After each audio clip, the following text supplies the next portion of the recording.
Em quantas partes se divide o mundo? Em 7. Em quantas partes se dividem os corpos? Em 7 partes. Salve! Eu sou Luiz Rodrigues, estudante do livro Universo em Desencanto. E no vídeo de hoje, a gente vai entrar no capítulo As 7 partes do porquê de tudo. Um capítulo muito importante, porque ele tenta dar, de uma forma didática, acesso à arquitetura das causas do universo. Se nos capítulos anteriores a obra foi abrindo o quadro da deformação dos fluidos e dos seres invisíveis, aqui ela procura organizar esse entendimento numa espécie de estrutura explicativa. Como se dissesse, não basta saber que tudo tem causa, é preciso começar a enxergar como essas causas se articulam. Na minha visão, esse capítulo é um capítulo de amarração.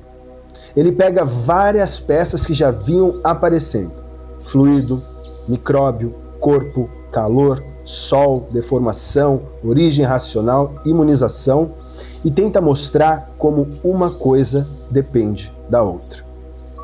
E ele começa com essa afirmação muito forte: o mundo se divide em 7 partes. E os corpos também se dividem em 7 partes. O texto chama isso de as 7 partes do porquê assim são, porque a deformação de todos os corpos se daria justamente pela reunião dessas 7 partes. O corpo aqui não aparece como algo solto, isolado ou acidental. Ele aparece como resultado de uma composição. Na minha leitura, esse é o primeiro ponto importante desse capítulo. O ser não se explica sozinho. O corpo não é uma realidade autônoma, ele depende de uma arquitetura anterior. E dentro do quadro da obra, essa arquitetura já está ligada justamente à deformação dessas 7 partes, que passam a sustentar a formação dos corpos animais. Por isso o texto já liga esse tema diretamente à imunização racional. Porque se a deformação está nessas partículas, então a volta ao estado natural também passa por elas.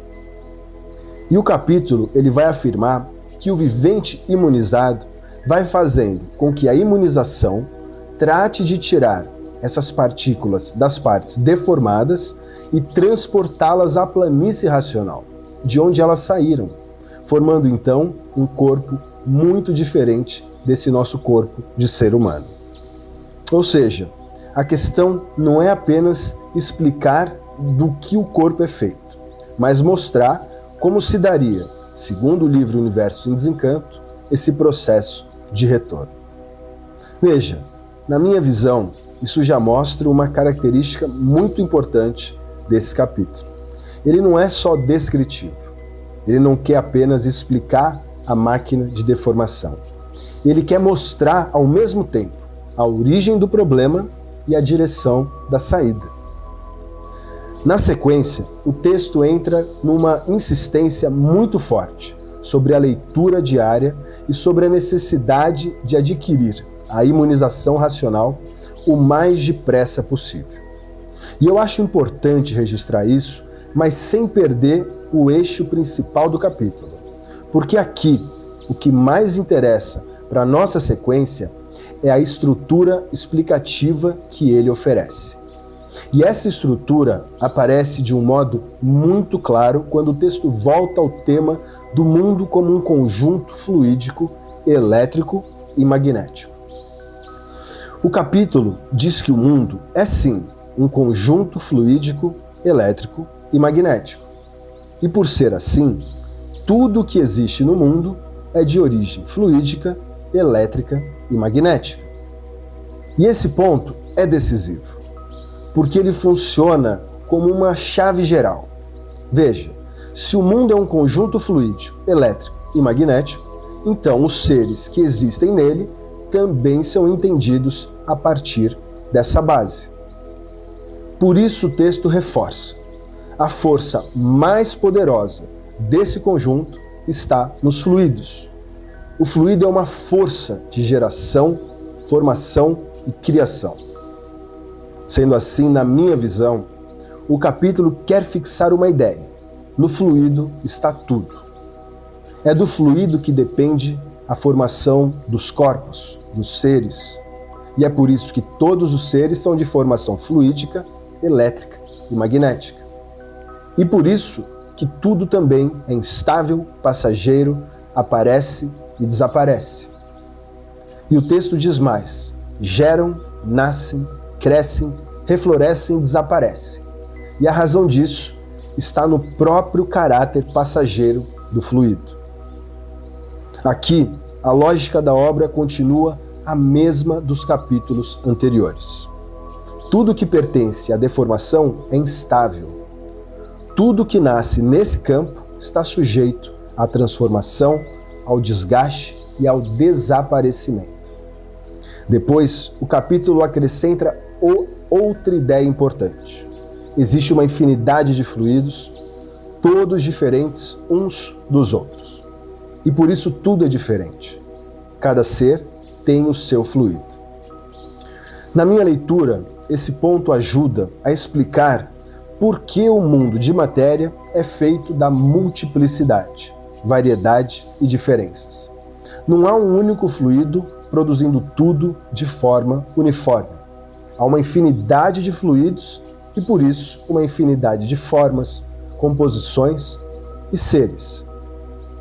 Veja, aqui o texto volta a ligar o fluido ao micróbio e o micróbio ao corpo. Cada ser com o seu fluido, esse fluido gerando os micróbios para a formação do seu corpo. Então, dessa forma, aparece uma cadeia causal muito importante, talvez a mais didática do capítulo inteiro. Não há efeito sem causa. A causa do micróbio é o fluido, a causa do corpo é o micróbio. E o texto continua demonstrando essa cadeia para trás. Sem fluido, não há micróbio. Se não houver micróbio, não há ser. Se não houver calor, não há fluido. Se não houver o sol, não há calor. E se não houvessem as virtudes dos corpos anteriores, dos racionais, também não haveria o sol. Na minha visão, aqui está o verdadeiro coração do capítulo. Porque ele mostra que nada começa onde aparenta começar. O corpo não começa no corpo, o micróbio não começa no micróbio, o fluido não começa no fluido. Há uma sequência de dependências. E veja, essa sequência vai recuando até a própria origem da deformação. Os habitantes que saíram da parte racional para entrar na parte da planície que ainda não estava pronta para entrar em progresso. Ou seja, o porquê de tudo aqui não é só uma curiosidade cosmológica, é uma tentativa de mostrar uma cadeia total, ligando corpo, micróbio, fluido, calor, sol e virtudes. E por fim a própria condição para voltarmos a ser racionais fora dessa deformação. E isso me parece ser a grande ambição do capítulo, que não deixa nada solto. Mostra que há uma causa para o corpo, para o micróbio, para o fluido, para o calor, para o sol, e a causa para a própria condição em que nós nos encontramos. E uma vez apresentada essa cadeia, o texto volta ao tema da imunização racional como sendo, sim, um processo de retorno. E ele reforça que a imunização apanha esse fluido que deu origem à formação do ser e o leva ao lugar de origem, à planície racional. E uma vez retirado dali aquilo que fazia a gente nascer aqui no conjunto deformado, a gente não nasce mais aqui. Acabou a tal da reencarnação. Na minha visão, aqui o capítulo junta duas pontas no seu raciocínio. De um lado, a explicação da formação. De outro, a explicação do retorno, da salvação. Primeiro, ele monta a cadeia do porquê. Depois ele diz, agora que se conhece a causa, também se conhece o caminho de regresso. E a seguir, o capítulo entra num ponto bem interessante, sobre o bem e o mal na matéria. Ele afirma que o fluido é tudo de bom e tudo de ruim, mas logo em seguida endurece e diz que na matéria, na verdade, nada é bom de fato. Por quê? Porque tudo que está aqui está deformado e é passageiro. Na minha visão, esse é um daqueles trechos em que a linguagem do livro fica mais absoluta e mais própria dele. O argumento é o que na matéria parece bom, é apenas aparentemente bom, porque continua pertencendo a uma ordem deformada, passageira e sofrida. Sendo assim, o fluido, enquanto permanecer nessa deformação material, está numa condição má. Mas ao sair desse estado, ao voltar à planície racional, retorna ao seu estado natural de puro, limpo e perfeito. Essa passagem é importante, porque ela reforça uma distinção central na obra. Uma coisa é o estado deformado, outra coisa é o estado natural. Na matéria, tudo aparece misturado, instável, contraditório. Na origem, o livro aponta para um estado de pureza, equilíbrio e perfeição.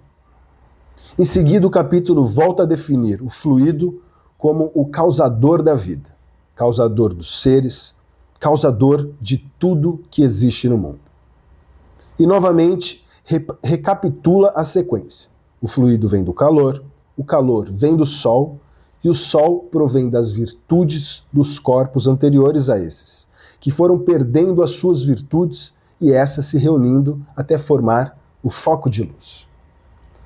Ou seja, mais uma vez, nada está solto. O capítulo quer integrar tudo por uma lógica de derivação, e o faz. Há ainda um trecho muito interessante, em que ele diz que o fluido é um vivente reprodutor de vidas, vidas diferentes, e que cada ser tem o seu fluido. E diz que o fluido é um corpo de um vivente, de vida eterna, diferente do corpo material. Na minha visão, esse ponto amplia muito aquilo que nós já vínhamos vendo. O fluido não é tratado como uma abstração impessoal.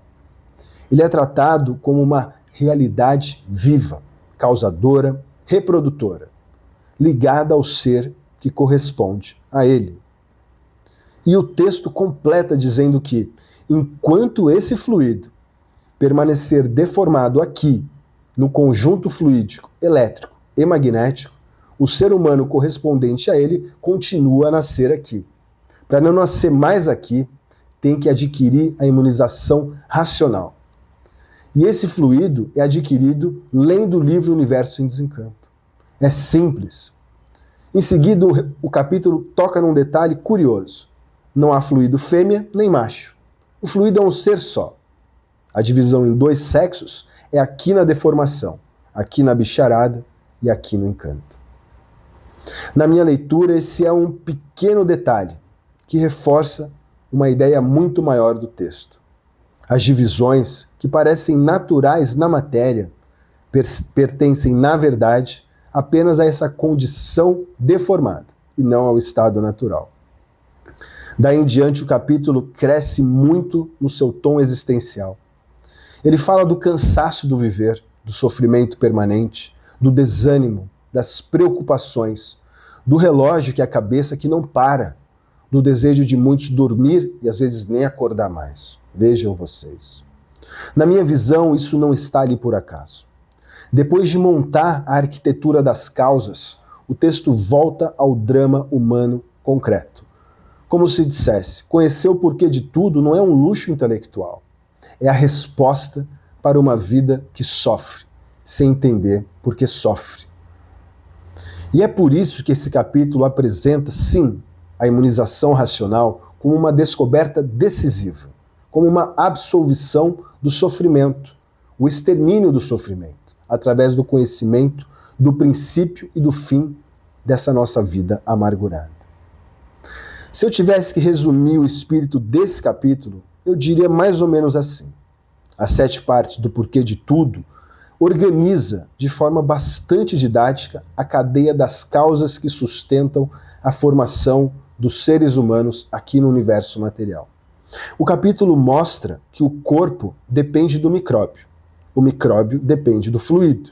O fluido depende do calor. O calor depende do sol. E o sol depende de causas anteriores dentro da própria deformação.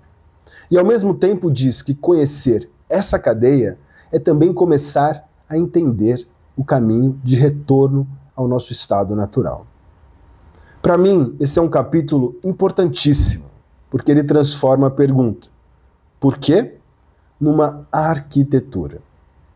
Ele não responde com uma causa isolada, mas com uma sequência inteira de dependências. E com isso, esse capítulo reforça uma tese central da obra: não há efeito sem causa. Se estamos aqui nessas condições, tem que haver uma causa. Se agora conhecemos a causa, podemos também conhecer o caminho de volta ao verdadeiro mundo de origem. No próximo vídeo a gente segue aprofundando nessa estrutura, porque a obra vai continuar detalhando o encadeamento das causas e o funcionamento da deformação em que vivemos. Eu agradeço muito a sua atenção e nos vemos no próximo vídeo. Salve!